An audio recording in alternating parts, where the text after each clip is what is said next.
toute notre énergie, l'énergie de nos volontaires, nous la mettons dans l'exécution des interventions de secours, d'assistance, de mise en place de shelters. C'est un rôle important que nous jouons parce que fort souvent, nous sommes les premiers intervenants, les premiers répondants. Nous sommes sur place.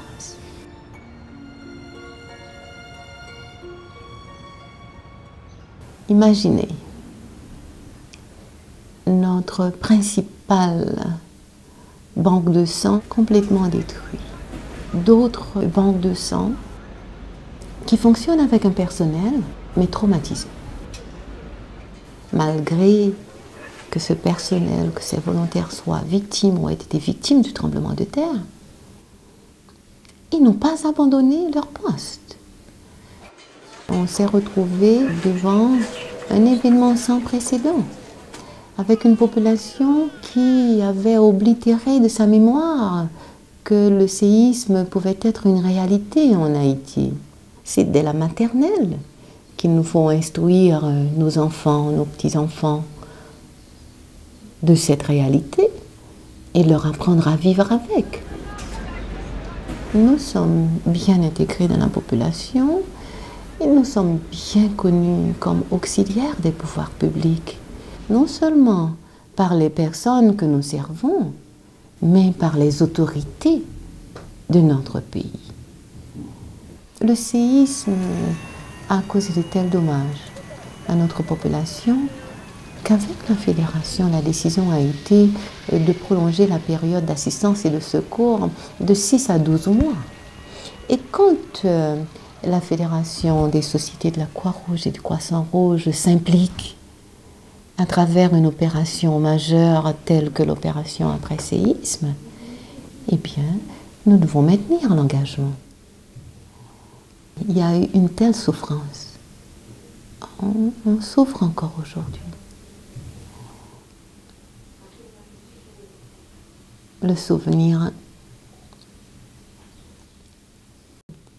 je sais même plus comment la traduire. Écoutez, tout de suite après le tremblement de terre, nous avons dû secourir des gens. C'était l'affolement. Les milliers de blessés et de morts que nous voyions joncher dans les rues.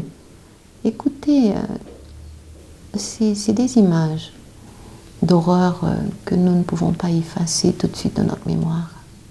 Nous n'avons pas le droit non plus de les effacer. Qu'elles s'effacent, qu'elles s'estompent d'elles-mêmes.